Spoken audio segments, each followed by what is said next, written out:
Et yo les gars, bonjour à tous, c'est Kix, bienvenue dans cette vidéo. Aujourd'hui je vais vous montrer comment bien améliorer votre stuff sur Waven. On va partir du principe que vous avez trouvé un build sur internet ou autre, sur un serveur Discord par exemple, et vous voulez l'améliorer, vous voulez monter de niveau vos items, vous voulez avoir les runes pour pouvoir améliorer les compétences de ces items là. Je vais tout vous montrer dans cette vidéo, enfin pas tout, pour les runes on fera une autre vidéo dédiée je pense, tout ce qui est broche etc. C'est un sujet qui mérite une vidéo à part entière je pense, donc on va plus s'attarder sur votre build en général et comment faire pour bien les drop, vos items en tout cas, et puis voilà quoi. Donc on se retrouve sur le jeu. Alors les gars, admettons vous avez trouvé votre build, donc moi en l'occurrence vous l'avez sûrement déjà vu un peu partout, le Yop Explofeu Kasai, vous pouvez avoir n'importe quel build etc, ça marche pour tout. Vous avez un certain nombre d'anneaux, de brassards, de compagnons à drop, et vous voulez les drop facilement, comment on va faire? Bon c'est très simple, premièrement vous voulez savoir en fait sur la rotation du jour, quelles sont les îles qui contiennent vos items à drop. Pour ça c'est très simple, vous voyez là on a toutes les îles du jeu, qui sont atteignables avec cette petite icône en haut à droite, normalement vous le savez, sinon je vous l'apprends mais voilà c'est bon à savoir. Vous pouvez accéder sur cette icône depuis le bateau,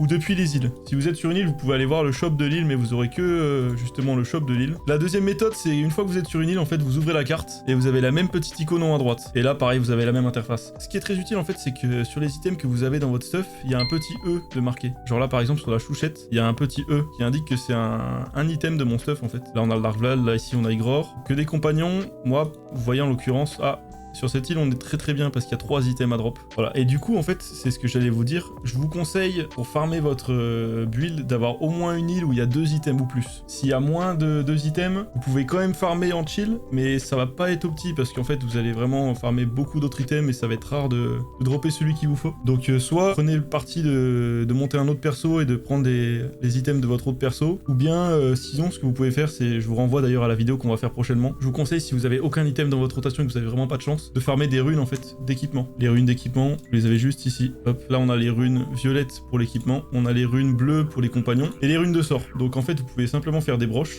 Encore une fois on le fera dans la vidéo dédiée. Et les broches vous donnent des fragments de Wakfu qui sont utilisables chez Cabrock, chez qui vous pourrez acheter des runes. Si malheureusement vos items tombent sur les nations, vous pourrez pas faire le petit donjon que je vais vous montrer dans cette vidéo. Par contre, je vais sortir bientôt une vidéo pour vous montrer les optis de nations. C'est-à-dire si vous avez des items à drop dans les nations et que vraiment c'est là-bas qu'il faut aller, je vais vous montrer les meilleures quêtes par nation à effectuer pour pouvoir aller le plus vite possible en fait. Ça sera l'objet encore une fois d'une autre vidéo. Et voilà, on passe à la suite les gars. Une fois que vous avez trouvé votre île, c'est très simple. Vous vous y rendez, donc moi en l'occurrence c'est l'île Cochon. Et ce que je vous conseille maintenant, c'est de farmer le DJ en fait, puisque les vagues de monstres ici sont bien, mais c'est pas du tout le plus rentable. Pourquoi les DJ sont plus rentables? C'est simple. En fait dans les DJ vous avez plusieurs coffres à loot dans différentes salles. Encore une fois ça dépend des îles. En plus vous avez le marchand à la fin, donc de manière générale vous droppez bien plus dans les donjons. Donc en fait les gars maintenant ce que je vais vous montrer c'est les images de coffres par rapport aux donjons en question. Donc en fait ça dépend des donjons, mais dans des donjons vous avez des coffres et dans certains vous en avez pas malheureusement. Dans ces coffres vous pourrez drop des items, on y reviendra tout à l'heure. Et en l'occurrence pour le donjon Cochon vous avez un coffre à la 3ème salle. Pour le donjon Crackler par exemple vous avez un coffre au 2ème PNJ. Pour le donjon Chuchot vous avez un coffre au 3ème PNJ. Le donjon Bouffe-Tout coffre au 3ème PNJ. Pour le donjon Thor vous avez pas de coffre, donc si vous farmez donjon Thor ça servira à rien de faire les quêtes de PNJ, vous aurez juste à tracer tout droit au boss à chaque fois. Pour le donjon Tofu c'est la même chose que le donjon Thor, donc pas de coffre. Le donjon Schaffer vous avez un coffre au 2ème PNJ. Le donjon Vampire vous avez un coffre au 3ème PNJ. Et enfin pour le DJ Boire, ça c'est le meilleur que vous pouvez avoir, vous avez un coffre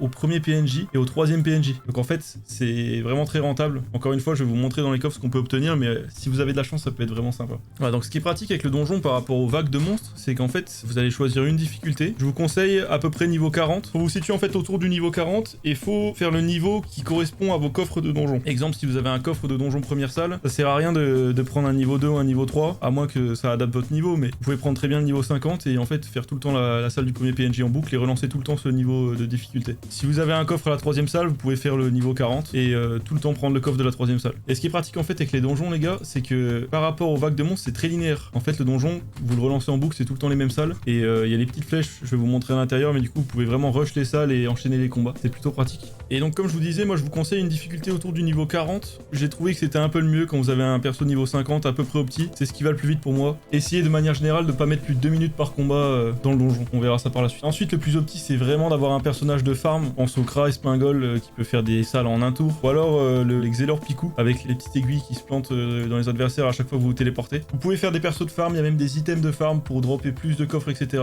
C'est le plus opti. Dans cette vidéo on le fera pas forcément parce que j'estime que c'est pas vraiment nécessaire. C'est vraiment si vous voulez de l'optimisation complète. Voilà, je vous donne toutes les astuces. Mais en soi il n'y a pas vraiment besoin de le faire. Ensuite ce qu'il faut savoir les gars c'est que bien sûr je vous conseille niveau 40, mais rien ne vous empêche de faire niveau 50 sans etc. Ce qu'il faut savoir, c'est que plus le niveau est élevé, plus vous aurez de butin et d'expérience. Et pour le coup, le butin, si vous avez des niveaux 100, forcément vous allez drop un peu plus de trucs, mais ça veut pas forcément dire que vous allez drop vraiment vos items. Là par exemple, moi j'ai besoin de drop du légendaire, donc c'est pas parce que j'ai un donjon niveau 100 que je vais plus en drop, donc ça c'est à vous de voir en fait. Moi ce que je vous conseille, comme je vous l'ai dit, c'est vraiment un niveau de difficulté où vous êtes à l'aise avec le donjon. Donc les gars, on va pas perdre plus de temps, on va rentrer dans le donjon. Moi en l'occurrence, le coffre est 3ème salle, je vais prendre le niveau 40 là avec les 3 salles de PNJ, comme ça je pourrais les prendre le coffre. Alors les gars, très important, la plupart des gens se déplacent avec le clic gauche, leur personnage se court en fait entre les salles. Ce qu'il faut faire vraiment pour gagner du temps, c'est clic droit sur les flèches et ça va vous TP instant dans la salle suivante. Ok, on va lancer le premier combat tout de suite. Alors les gars, pour l'instant sur le jeu, il n'y a pas vraiment de système d'accélération de combat, il n'y a pas de mode créature, etc. comme sur Dofus, donc on va opter au maximum. Pour ce qui est des challenges, ce que je vous conseille moi les gars, c'est de faire vraiment tous les challenges, sauf les challenges qui vous ralentissent de fou. Moi celui-là par exemple, je pense que j'aurais largement tué les cochons avant, les autres cochons, donc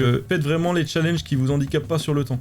Faut gagner un maximum de temps. Le but les gars là, c'est d'optimiser et de faire vraiment plein de donjons pour drop un maximum d'items. Ok les gars, donc aussi pour opti, quand vous allez finir le combat et que les animations seront pas encore terminées, le bouton fin de tour va disparaître ainsi que la jauge bleue, ce qui indique que le combat sera fini. Et en fait, ce que vous pouvez faire dans ces moments là, c'est que vous pouvez cliquer sur les 3 petits traits en bas à gauche, abandonner et faire quitter le combat. Donc là je vais vous montrer, et en fait ce qui se passe, c'est que ça skip complètement l'animation des sorts de fin de combat. Voilà, moi je l'utilise vraiment pas souvent, mais c'est une opti supplémentaire et c'est une astuce que je vous donne. Hop, ça disparaît, hop, abandonnez le combat, tac.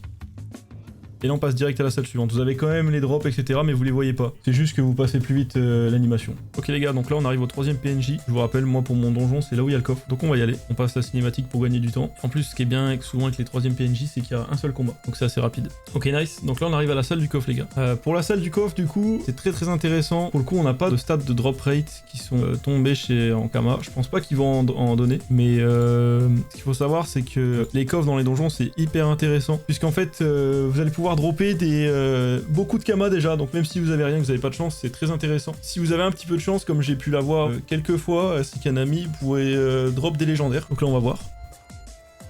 Par exemple, voilà, on a de la chance, c'est le stream, j'ai eu un Goultard. J'ai déjà eu 3 Goultards, je vous montrerai les screens, 5 Kralamourton, ça j'avais pas pris de screen, mais voilà. Et j'ai un pote qui a droppé 9 brassards Serpento en un coffre. Donc si vous avez de la chance et que vous farmez le DJ plusieurs fois, je pense que vous aurez quand même de quoi drop un petit peu de vos stuff. Et comme je vous ai dit, même si vous avez rien, vous aurez au moins beaucoup de kamas la plupart du temps, ou même des runes. Et dans tous les cas, c'est super intéressant, c'est pour ça qu'il faut faire les salles des coffres.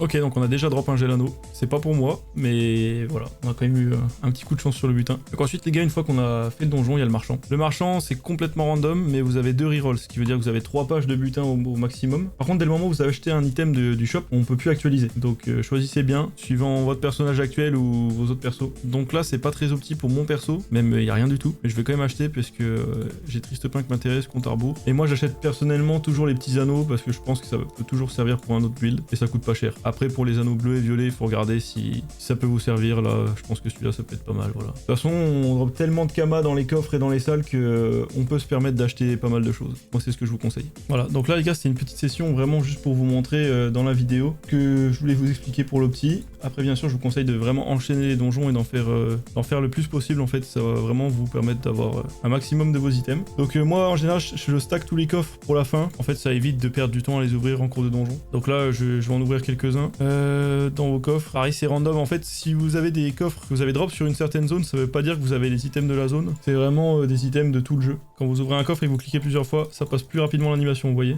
Et pareil, si vous voulez vraiment optimiser au max, vous avez choisi vos récompenses, vous pouvez faire échappe, hop, et le coffre a été pris avec vos récompenses. Donc vraiment l'optimax, vous cliquez plein de fois, vous ouvrez votre coffre, tac, vous choisissez vos récompenses, échappe, et là vous ouvrez le reste des coffres. J'ai déjà tout ouvert. Et moi ce que je fais à la fin de la session, c'est que par rapport aux jetons que j'ai gagnés, sur le shop de mon île, j'achète ce qu'il me faut. Donc faut savoir que dès que vous avez acheté un item, le prix va augmenter de 20%. Donc n'en achetez pas trop. Là pour l'instant ça coûte vraiment que dalle, donc j'en prends quelques-uns, vous voyez. Mais faites en fonction de ce que vous voulez peut-être pour l'améliorer, je dirais, pour avoir le palier suivant. Mais n'en prenez pas trop, économisez pas bêtement tous vos jetons sur un item. Parce que là c'est un item gris, il est monté à beaucoup plus cher déjà qu'un item rare. Mais c'est surtout en fonction de vos besoins en fait. Si vous avez besoin de passer les derniers dernier niveau ou quoi, achetez des items et sinon bah économisez peut-être vos jetons ou prenez-les sur un autre perso. Ok donc les gars voilà, c'est tout ce que vous deviez savoir sur l'optimisation de farm d'équipement dans Waven. En tout cas pour le moment de ce qu'on en a. Vu que pour l'instant on n'a pas en fait de stats de drop des items, c'est le max qu'on puisse faire un petit peu. Donc j'espère que la vidéo vous a plu. Surtout n'hésitez pas à suivre sur Twitch. On stream très souvent en ce moment et puis il y a du lourd qui arrive. Sur YouTube également, abonnez-vous bien sûr puisqu'il y a beaucoup de vidéos sur Waven que j'ai prévu de faire qui vont être bientôt tournées et qui vont arriver très vite. Donc si vous voulez voir dès le début, n'hésitez pas à vous abonner. Voilà les gars, ciao ciao.